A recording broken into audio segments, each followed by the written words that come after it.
الحمد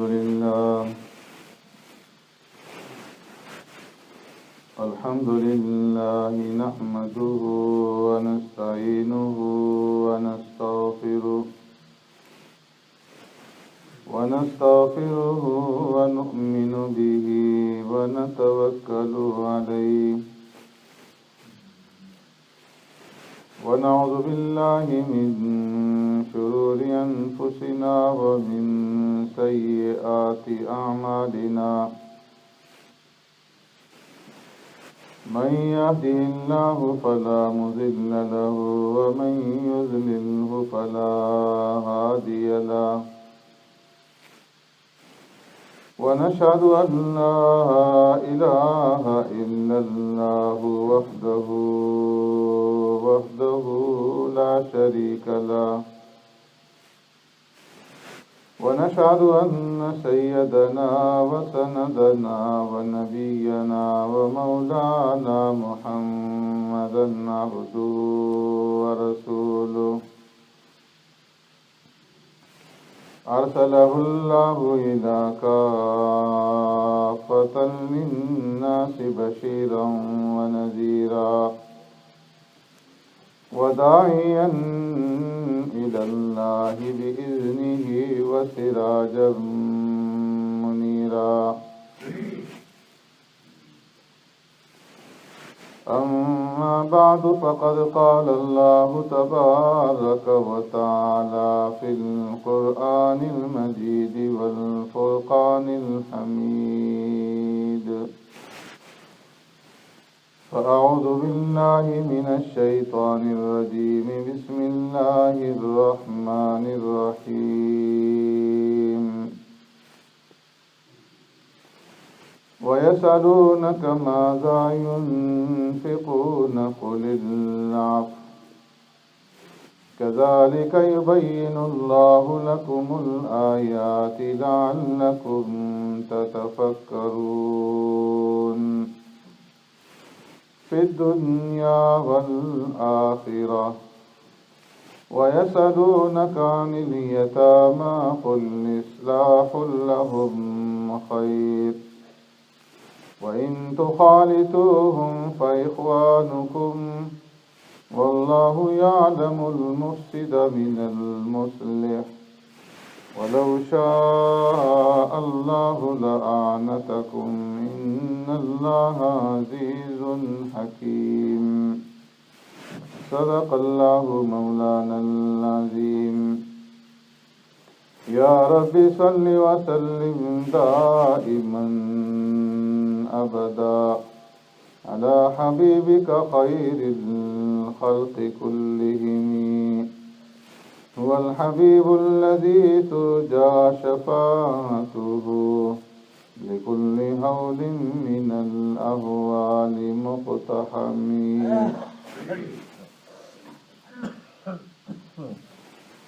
ويسألونك ماذا ينفقون اور سوال کرتے ہیں تجھ سے کہ کیا خرچ کریں قل العفو فرما دیجئے کہ جو بچ رہے كذلك يبين الله لكم الآيات یوں ہی بیان فرماتا ہے اللہ تبارک و تعالی تمہارے لیے اپنے احکامات لعلكم تتفکرون تاکہ تم غور و فکر کرو فی الدنیا والآخرہ دنیا اور آخرت میں وَيَسْأَلُونَكَ عَنِ الْيَتَامَى اور سوال کرتے ہیں تجھ سے یتیموں کے بارے میں قُلْ إِصْلَاحٌ لَهُمْ خَيْرٌ فرما دیجئے ان کی بہتری کے بارے میں سوچنا بہتر ہے وَإِن تُخَالِطُوهُمْ فَإِخْوَانُكُمْ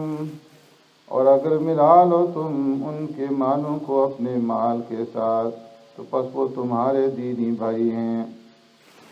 واللہ یعلم المفسد من المصلح اور اللہ تبارک و تعالی خوب جانتا ہے فساد کرنے والے کو اور اصلاح کرنے والے کو وَلَوْ شَاءَ اللَّهُ لَأَعْنَتَكُمْ اور اگر چاہتا اللہ تبارک و تعالیٰ تو مشقت میں ڈال دیتا تمہیں۔ ان اللہ عزیز حکیم، بے شک اللہ تبارک و تعالیٰ غالب ہے، حکمتوں والا ہے۔ آمنت باللہ و بآیاتی،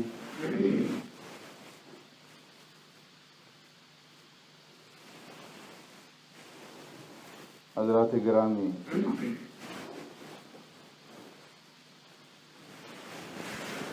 گزشتہ جمعہ میں اس آیت کریمہ کی روشنی میں بات یہاں پر ختم ہوئی تھی کہ اللہ تبارک و تعالیٰ نے مال کو خرچ کرنے کے بارے میں کچھ حدود بیان فرمائی ہیں کہ ان حدود کے اندر رہتے ہوئے مال کو خرچ کیا جائے، نہ تو سارا کا سارا مال جوش میں آ کر کے ایک ہی مرتبہ خرچ کر دے اور اس کے بعد اپنی ضروریات کے لیے لوگوں کے سامنے ہاتھ پھیلائے، اور نہ اتنا بخیل بنے کہ خرچ کرنے کے لیے ہاتھ آگے ہی نہ بڑھے۔ تو میں وَلَا تَجْعَلْ يَدَكَ مَغْلُولَةً إِلَىٰ عُنُقِكَ وَلَا تَبْسُطْهَا كُلَّ الْبَسْطِ، نہ تو اپنے ہاتھ کو اپنی گردن کے ساتھ چپکا کر کے رکھو اور نہ اتنا کھولو کہ پورا ہی ہاتھ کھول دو، جو کچھ ہے سب خرچ کر ڈالو، بلکہ اللہ تبارک و تعالیٰ نے اپنے بندوں کی جو عباد الرحمن ہیں ان کی جو صفات بیان فرمائی، تو ان صفات میں سے ایک صفت یہ بھی بیان فرمائی والذین اذا انفقوا لم یسرفوا ولم یقتروا وکان بین ذلک قواما، کہ اللہ کے بندے، رحمان کے بندے وہ ہیں کہ جب وہ مال خرچ کرتے ہیں لم یسرفوا، نہ تو خرچ کرنے کے اندر اسراف سے کام لیتے ہیں، ولم یقتروا، اور نہ بخل سے کام لیتے ہیں، وکان بین ذالک قواما، بلکہ ان کا خرچ کرنا ان دونوں ہاتھوں کے درمیان میں اعتدال کے ساتھ ہوتا ہے۔ تو اس لیے جب مال خرچ کیا جائے تو اس کے مصارف کو دیکھا جائے کہ کس مصرف کے اندر مال خرچ کر رہا ہوں۔ اگر ایسا مصرف ہے کہ جس کے اوپر خرچ کرنے سے دین کا بھی فائدہ ہے اور دنیا کا بھی فائدہ ہے تو اس مصرف کے اوپر خرچ کرو۔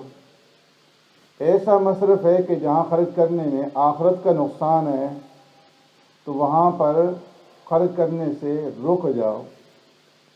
تو خرچ کے مصارف کو دیکھ کر کے اور سوچ سمجھ کر کے کہ کہاں نفع ہے اور کہاں نقصان،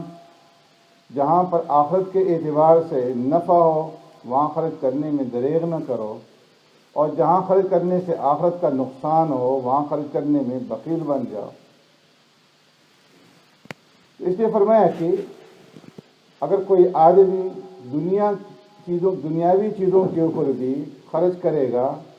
لیکن اسراف سے کام نہیں لیتا اور ایسی چیزوں کے اوپر خرچ نہیں کرتا کہ جو ناجائز ہیں، تو اس کا وہ خرچ کرنا وہ بھی اسراف کے اندر داخل نہیں ہوگا۔ اس لیے حضرت تھانوی رحمۃ اللہ تعالیٰ علیہ نے ایک اصول بیان فرما دیا مکان کے بارے میں کہ مکان کی 4 حالتیں ہیں۔ ایک حالت مکان کی یہ ہے کہ وہ رہائش ہے، اور دوسری آسائش، تیسری آرائش اور چوتھی نمائش۔ فرمایا کہ رہائش، آرائش اور آسائش کی تو اجازت ہے کہ ایک آدمی مکان بناتا ہے، اس کے اندر یہ چاہتا ہے کہ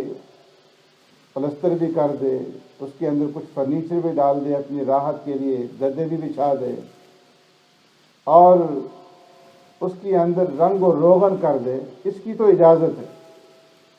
لیکن اگر کوئی آدمی نمائش کے لیے مکان بنائے اور اس کے اندر نمائش کے لیے فرنیچر ڈالے کہ لوگ یہ کہیں کہ یہ بڑا مالدار ہے، بڑا امیر ہے، اس کا مکان ایسا، اس کی کوٹھی ایسی، اس کی گاڑی ایسی، تو ایسی صورت میں فرمایا یہ نمائش ہے، اور نمائش کی شریعت کے اندر اجازت نہیں ہے۔ تو اسی کے اوپر ہر ایک چیز کو قیاس کر لیا جائے کہ جس چیز کے اندر نمائش نہ ہو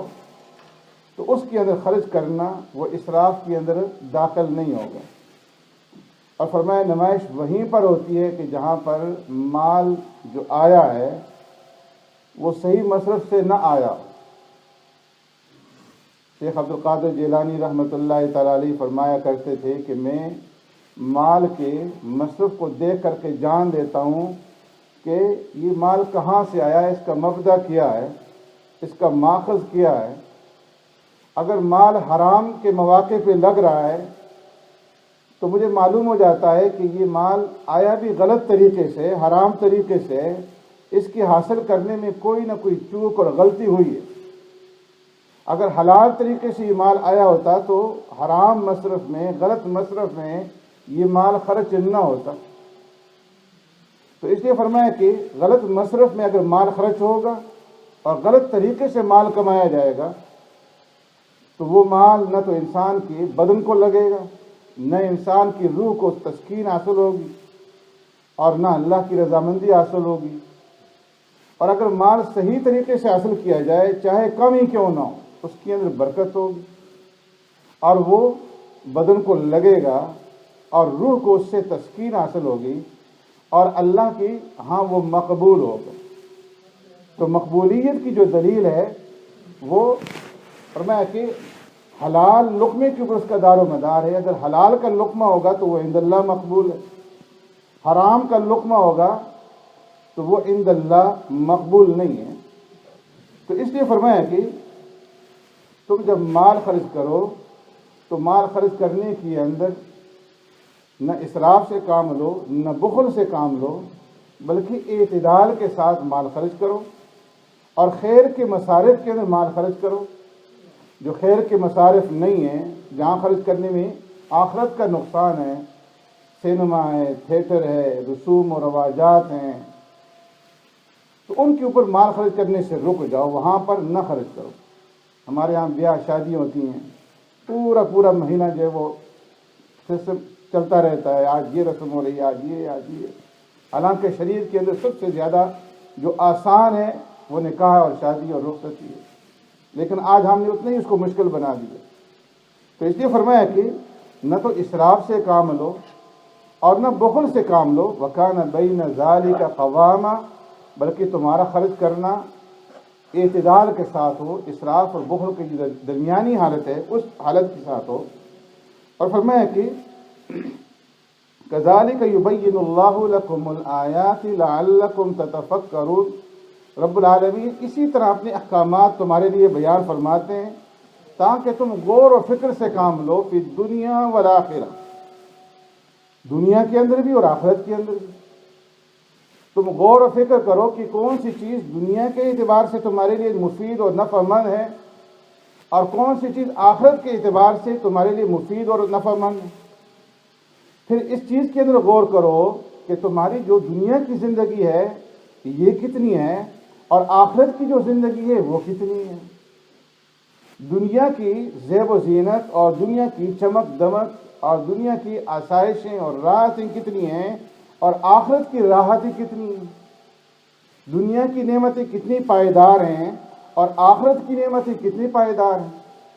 تو اس کے اندر غور و فکر کرو۔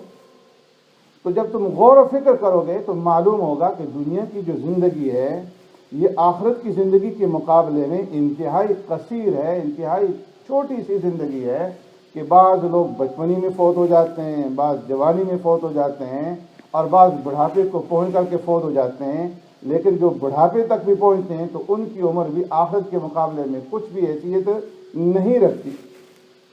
اسی طرح دنیا کی جو نعمتیں ہیں وہ بھی آخرت کے مقابلے میں کوئی اہمیت نہیں رکھتی۔ ابن عباس رضی اللہ تعالیٰ عنہ فرماتے ہیں کہ جو انسان اس بات کے اندر غور کرے گا پھر دنیا والآخرہ، دنیا اور آخرت کے اندر، تو وہ یہ جان لے گا کہ ان الدنیا دار فناء اور دار زوال، کہ یہ دنیا ایسی جگہ ہے کہ جس کے اوپر زوال آنے والا ہے اور فنا ہونے والی جگہ ہے، اور آخرت جو ہے وہ ایسی جگہ ہے، وہ اقبال الآخرہ و بقائہا، کہ وہ غور و فکر کرنے سے اس نتیجے پہ پہنچ جائے گا کہ آخرت جو ہے وہ آنے والی ہے، آخرت کی زندگی آنے والی ہے، اور آخرت کی جو زندگی ہے وہ باقی رہنے والی زندگی۔ حسن بصری رحمۃ اللہ تعالیٰ علیہ فرماتے ہیں، من تفکر فی الدنیا فلیعلم ان الدنیا دار بلاء و دار فناء، جو انسان دنیا کے اندر غور کرے گا اسے معلوم ہو جائے گا کہ ان الدنیا دار بلاء، یہ دنیا جو ہے یہ مصیبتوں کی جگہ ہے، پریشانیوں کی جگہ ہے، اور دار فناء، اور فنا ہونے والی جگہ ہے۔ ومن تفکر فی الآخرہ، جو آدمی آخرت کے بارے میں غور و فکر کرے گا تو وہ جان لے گا کہ ان الآخرۃ دار جزاء و دار بقاء، کہ آخرت جو ہے وہ جزا کی جگہ ہے اور ہمیشہ رہنے والی جگہ ہے، کہ جو بندہ دنیا کے اندر جیسا عمل کرے گا آخرت کے اندر اس کو ویسی جزا اور ویسا بدلہ دیا جائے گا، اور آخرت کی زندگی جو ہے وہ ہمیشہ رہنے والی زندگی ہے۔ تو اس لیے جب تم مال خرچ کرو تو غور و فکر سے کام لو، کہ دنیا والآخرہ، دنیا کے اندر بھی اور آخرت کے اندر بھی، جو تمہاری دنیاوی ضروریات ہیں، بیوی بچوں کی ضروریات ہیں، جائز ضروریات ہیں، ایسا بھی نہ ہو کہ وہ متاثر ہو جائیں، سارا کا سارا مال تم نے خرچ کر دیا، اور جو بچوں کی جائز ضروریات ہیں، کھانے کی، پینے کی، لباس کی، رہائش کی، تعلیم کی، صحت کی، وہ ساری کی ساری ضروریات جو ہیں ان کے اوپر جو ہے اثر پڑے۔ تو دنیا کی جو ضروریات ہیں ان کو بھی سامنے رکھو، والآخرہ، اور آخرت کی جو ضروریات ہیں ان کو بھی سامنے رکھو، اور پھر جتنی ضرورت ہے اس کے اعتبار سے خرچ کرو، جتنی ضرورت دنیا میں ہے اتنا دنیا میں خرچ کرو، اور جتنی ضرورت آخرت میں ہے اتنا آخرت کے لیے خرچ کرو۔ اسی بات کو پیارے پیغمبر صلی اللہ علیہ وسلم نے ایک حدیث میں یوں ارشاد فرمایا، اعمل للدنیا بمقدار بقائک فیہا واعمل للآخرۃ بمقدار بقائک فیہا، کہ تم دنیا کے لیے اتنا کرو کہ جتنا تم نے دنیا میں رہنا ہے، اور آخرت کے لیے اتنا کرو جتنا تم نے آخرت میں رہنا ہے۔ تو اس لیے فرمایا کہ فی دنیا والآخرہ، تم غور و فکر کرو اور اعتدال کے ساتھ دونوں جگہوں کو سامنے رکھ کر کے، دنیا کی جہان کو بھی اور آخرت کے جہان کو بھی سامنے رکھ کر کے، جتنی دنیا کی ضرورت ہے اتنا دنیا میں لگاؤ، اور جتنی آخرت کی ضرورت ہے اتنا آخرت کے لیے لگاؤ۔ ابن مسعود رضی اللہ تعالیٰ عنہ پیارے پیغمبر صلی اللہ علیہ وسلم کی خدمت میں حاضر ہوتے ہیں۔ آپ صلی اللہ علیہ وسلم ایک چٹائی پر، کھجور کی بنی ہوئی چٹائی پر لیٹے ہوئے تھے، اور اس کی وجہ سے جب اٹھے چٹائی سے تو جسم اطہر پہ سارے چٹائی کے داغ جو ہے وہ لگے ہوئے تھے۔ ابن مسعود رضی اللہ تعالیٰ نے عرض کیا، یا رسول اللہ صلی اللہ علیہ وسلم، اگر آپ ہمیں اجازت دیں تو ہم آپ کے نیچے بیٹھنے کے لیے کوئی بچھونا بچھا دیا کریں، کہ آپ کے جسم اطہر پہ چٹائی کے سارے نشان لگے ہوئے ہیں۔ تو فرمایا ابن مسعود، مجھے دنیا سے کیا مطلب؟ فرمایا کہ دنیا کی مثال تو ایسی ہے کہ جس طرح ایک مسافر جو ہے سفر کرتے ہوئے کسی درخت کے نیچے تھوڑی دیر کے لیے آرام کرے اور اس کے بعد پھر اپنی منزل کی طرف کوچ کر دے۔ تو اس لیے فرمایا کہ دنیا کے لیے بھی اور جو آخرت کی ضروریات ہیں دونوں کو مد نظر رکھتے ہوئے اپنی زندگی گزارو، اور دونوں کے لیے اتنی تیاری کرو جتنا تم نے رہنا ہے، جتنا دنیا میں رہنا ہے اتنی دنیا کے لیے تیاری کرو، اور جتنا آخرت میں رہنا ہے جو کہ ہمیشہ ہمیشہ کی زندگی ہے، اور وہاں کی نعمتیں بھی ہمیشہ کی، وہاں کی مصیبت بھی ہمیشہ کی، لیکن فرمایا کہ وہاں کی نعمتیں بھی صرف فرمایا کہ نیک عمل کرنے کی وجہ سے نہیں مل سکتی بلکہ اللہ کے فضل سے ملیں گی۔ جس طرح سرکار دو عالم صلی اللہ علیہ وسلم نے ارشاد فرمایا کہ نہیں تو کوئی بھی انسان تم میں سے جنت میں عمل کی بنا پر جو ہے داخل نہیں ہو سکتا، الا ان یتغمدنی اللہ برحمتی، جب تک کہ رب العالمین کی رحمت اور اس کا فضل شامل حال نہ ہو۔ لیکن انسان کا کام ہے کہ عمل کرتا رہے اور اللہ سے اس کی فضل سے امید بھی رکھتا رہے۔ سبحانک اللہم وبحمدک، نشہد ان لا الہ الا انت، نستغفرک والبغي يعظكم لعلكم تذكرون واذكروا الله العلي العظيم يذكركم وادعوه يستجب لكم ولذكر الله تعالى أعلى وأولى وعز وجل وأتم وأعظم وأكبر والله يعلم ما تصنعون.